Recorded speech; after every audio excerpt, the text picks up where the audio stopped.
Okay, so that we at least touch the not the beginning of the parsha. So after Yehuda successfully convinces Yosef to have mercy on Binyamin, Yosef reveals himself. Blah blah blah blah blah. He invites his family down. Yaakov doesn't want to. He's scared. Hashem reassures him and he tells him, "Go down. It'll be okay. I'll be with you." And then we begin the saga of the Jews in Mitzrayim. Right? That's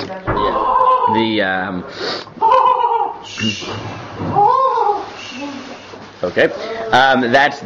So that's sort of a good part of the narrative. And then at the end of the parsha, the lens turns away from his family back to the Egyptians during the intensifying famine. Right now, the lens turns back to the Egyptians. Right. Now, if you look there, right, it's interesting what happens there. Right, so what happens? He says, okay, v'lechem ein b'chol haaretz ki chaved harav ma'od v'teila eretz Mitzrayim v'eretz Canaan mipnei harav. Right, so there's no bread left. Mitzrayim, Canaan. V'yalaked Yosef v'kolam kesef v'nimtza b'eretz Mitzrayim v'eretz Canaan b'sheva Hashem b'shovrim v'yavei Yosef et kesef beit Paro. And Yosef collects all the money in Mitzrayim and all the money in Canaan, and he brings it to the house of Paro. V'yitom ha'kesef me'eretz Mitzrayim me'eretz Canaan. And then Pasuk Tezvav, you get something strange. V'yitom ha'kesef me'eretz Mitzrayim me'eretz Canaan. V'yavo chol Mitzrayim le'Yosef lemor havalanu lechem v'lama namut negdech ha'kia feis kasef. And all the money is finished from Mitzrayim and from Canaan, and Mitzrayim came to Yosef and said, "Give us bread." Right. So, that little thing already indicates something's odd. Now, it could just be that this is very unlikely. Midrash Seichel Tov takes this direction. He says, "Yeah, whatever." Right? Lav dafka. Mitzrayim means Mitzrayim and Canaan. Right? Like, how many times can we say Mitzrayim, Canaan, Mitzrayim, Canaan, Mitzrayim, Canaan? At some point, we just give up and we just say Mitzrayim, which is a bit strange, a bit stretching it, if you ask me. Now, some of the Mepharshim say, well, the Netziv says, look, Canaan may have run out of grain, but, they really did have food. They had animals. And, whatever. When, they ran out of money, so originally they didn't want to kill all their animals. They'd rather buy produce from Mitzrayim. But when they ran out, okay, fine. So they stopped. So they started killing their animals for food. And Mitzrayim was left to negotiate with Yosef. Okay.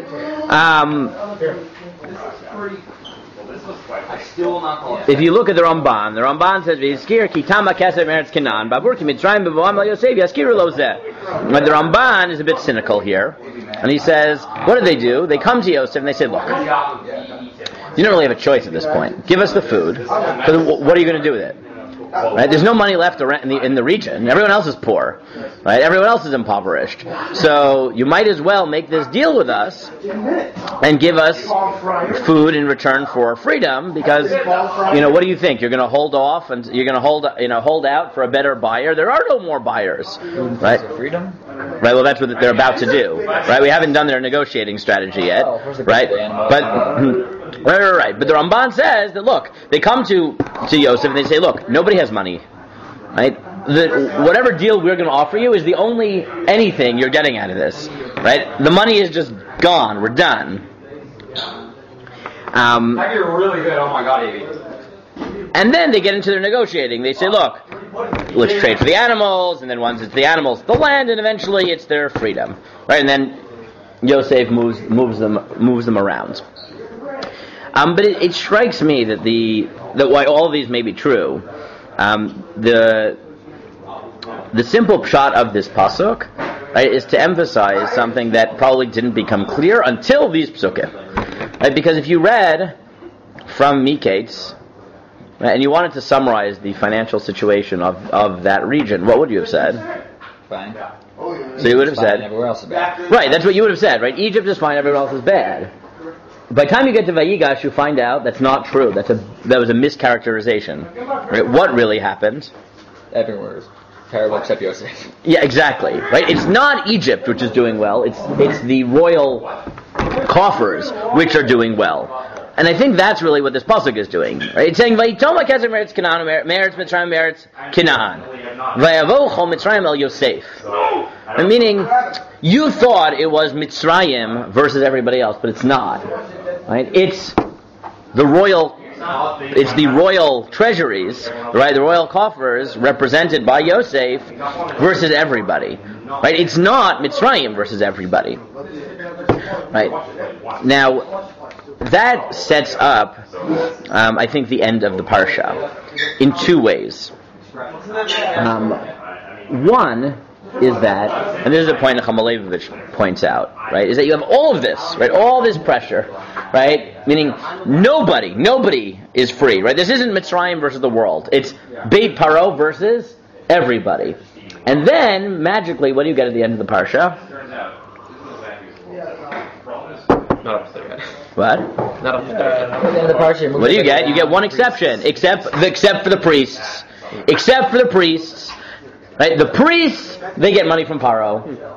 Right? So Nechama Leibovich points out, right, this all sets up. She doesn't make all these diukim that I just did, but she points out just generically, but I think when you read this carefully, you realize what's going on, is that it's setting you up to say, look at how...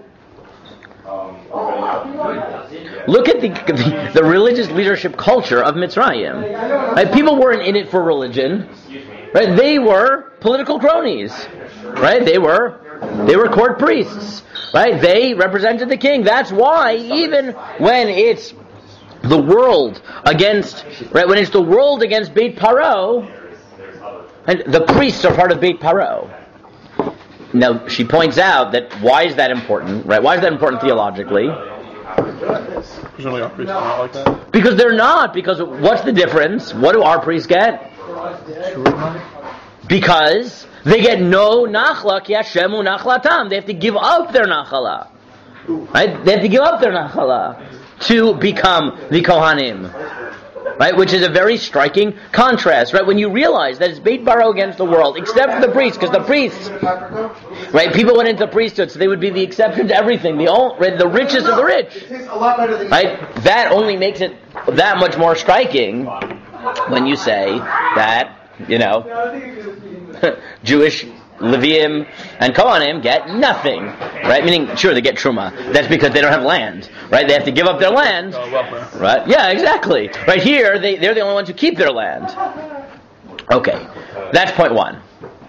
Point two, it also contrasts the Jewish concept, not just of priesthood, but of, I think, kingship. And of kingship. Because in a Jewish king, right, a Jewish king of a Jewish nation, what are the laws about him? What can he not have? And money. Right? Meaning he can't be collecting too much money. Right? This notion that a king's goal, right, Yosef here represents the Egyptian royalty, right, really Beit Paro, the fact that he would be out there not for the people but for himself, right, is antithetical. A king can't have too much money. He only can have as much money as he needs. He can't just collect money infinitely. And you look through Tanakh, and what do you see? You see that Jewish kings, even evil Jewish kings, are what? Where are they always? They're always amongst their people. Right? They may be worshipping Avodah Zarah, but when there's a famine, right? You think about the story of the Arba Mitzrayim, right? The evil king is walking around, and the woman who is complaining to him that she has no food, and etc. Right? And he says, "Bring me Elisha so I can kill him because he's not davening enough, or he's not doing enough to make us have food." Right? The fact that righteous kings are doing it is not a chiddush. My point is that even the evil kings who are over the Avodah Zarah, who wants to kill Elisha, right? He wants to kill Elisha because he wants to help his people. Right? I mean, that ethos is so part of the Jewish kingship that, which is again is antithetical to the way Paro's house is presented here. Now the third thing, and this is more controversial, the first two are very nice, the third one is a bit controversial, is that I sort of elided that, and I said, yeah, Paro, great. Yosef represents Paro. The problem is, right, it's really Yosef. Right? It's really Yosef, because it contrasts yet a third part at the end of the parasha, which is, right, there's one other group of people who don't get messed over royally, and that is? Goshen. Yeah, that's the Jews. Right? Vayoshev Yosef et aviv et achav vayitem lehem achuzah be'eretz Mitzrayim b'meitav haaretz be'eretz Ramses kasher tziva Paro vayichalkel Yosef et aviv et achav et kol beit aviv lechem lefi ataf v'lechem ein b'chol haaretz ki chaven harav ma'od v'atil eretz Mitzrayim v'et kanam b'nei harav. Right? Right? That's the context here. And later on you find out that they are, right, vayachazuba. Right? They're the only ones who cling to their land. Yeah. Now Chazal, right, Rashi quotes, it suggests this is on purpose, right? That Yosef orients this whole situation to make it that the Mitzrim are exiled so that they don't make fun of the new immigrants, right? But just like there's going to be a bit of a grudge against the priests, and this is something that Ray Clapper points out, right, is that if you just follow the parsha at the end here, and you wonder why in two parshiot there's a tremendous amount of animosity, right? You want to look for a political explanation for how the Jews become the scapegoats, right? The end of Parshat Vayigash gives you one, right? Which is that everybody else is losing their lands, everybody else is being taken advantage of by royalty, right? And like it or not, the face of this is Yosef.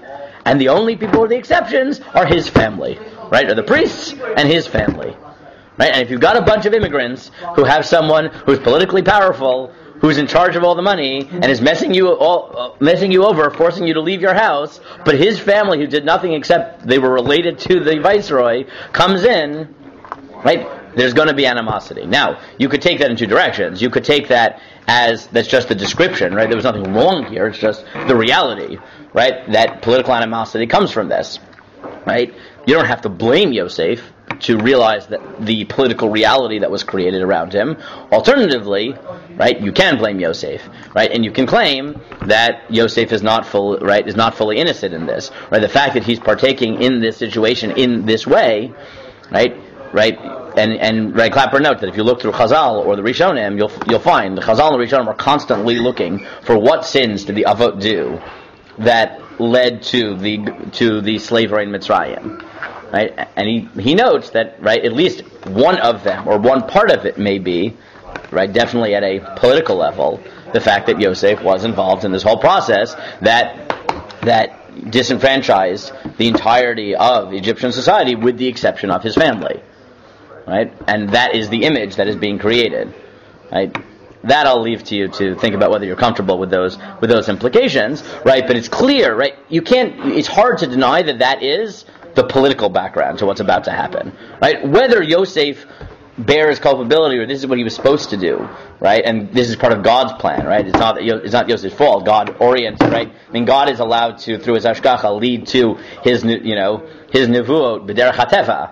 Right, so he made it that it would be that the Jews would be the scapegoats. Whether you think this is part of God's hashgacha or whether you think Yosef is at fault is less the point. But the fact that clearly the parsha is emphasizing the political background that is going to b'derech hateva lead to Avdon Mitzrayim, I think that is something that's clear from the end of the parsha.